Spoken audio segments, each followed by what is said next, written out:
이재명을 싫어하시는 분들께, 이재명은 말이 많아서, 공격적이라서, 어렵게 커서, 가족 문제가 복잡해서 압니다. 죄송합니다. 하지만 한 번 더 생각해 주십시오. 누군가 말했습니다. 이재명은 흠이 많은 사람이 아니라 상처가 많은 사람이라고. 그의 상처 대부분은 약자 편에서 싸우느라 생긴 것이라고. 큰 미움이 있다 해도 더 큰 질문을 해 주십시오. 너무나 힘든 코로나 위기 극복, 너무나 어려운 경제 위기 해결,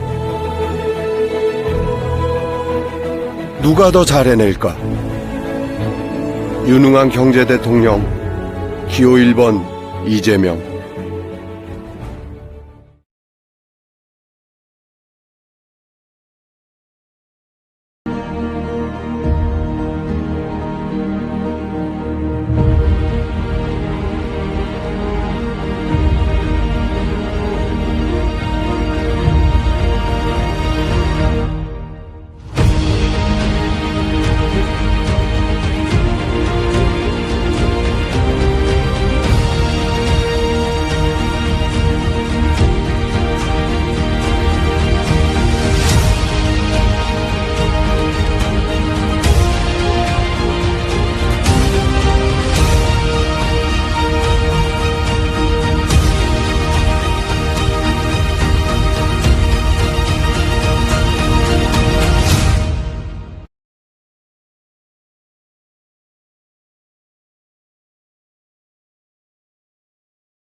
사랑하는 국민 여러분, 이재명을 찾기 위해서 저 높은 곳을 쳐다보지 마십시오.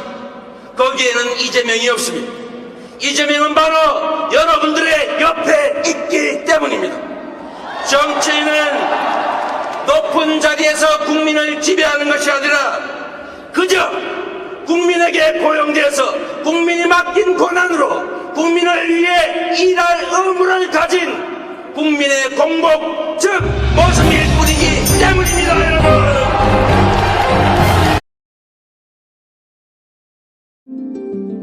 어떤 삶의 이야기를 잠시 들려드리겠습니다.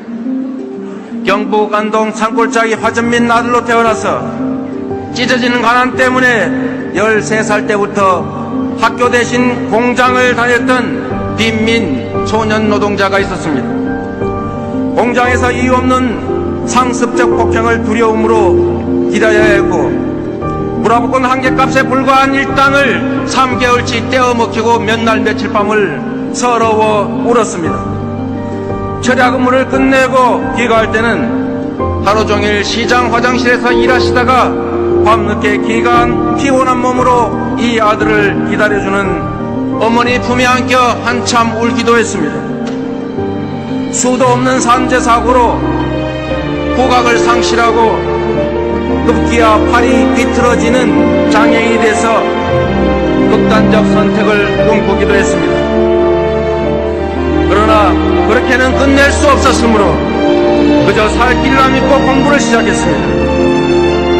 모두가 공평한 기회를 누리고 공정한 경쟁 속에서 자기가 기여한 만큼의 몫을 누릴 수 있는 상식이 통하는 나라, 누구도 빼앗기지 않고 억압받지 않고 폭력에 시달리지 않는 나라, 그런 세상을 만드는 꿈이 생겼습니다.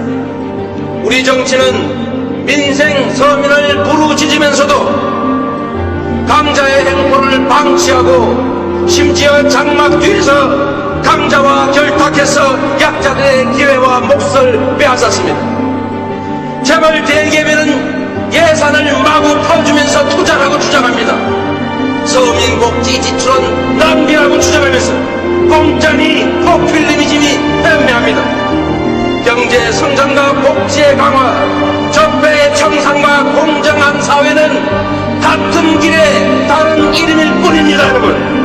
훔치고 빼앗는 도둑을 잡아야 마을에 평화가 오고 평화롭게 함께 살 수 있습니다. 청산이 있어야 비로소 진정한 통합, 진정한 새 출발이 가능하지 않습니까, 여러분? 청산할 기득권과 손을 잡지 말아야 달라붙는 기득권 세력을 독한 마음을 먹고 떼어내야 기득권의 소나기에서 추어가고 있는 정의와 평등 그리고 희망의 새싹들이 죽지 않습니다. 일제 기득권으로부터 자유로운 이재명이 끊임없는 도전으로 위기를 이겨 한계를 넘어온 실력으로 국민과 손잡고 공정사회 건설, 적폐 청산의 역사적 책임을 다하겠습니다, 여러분.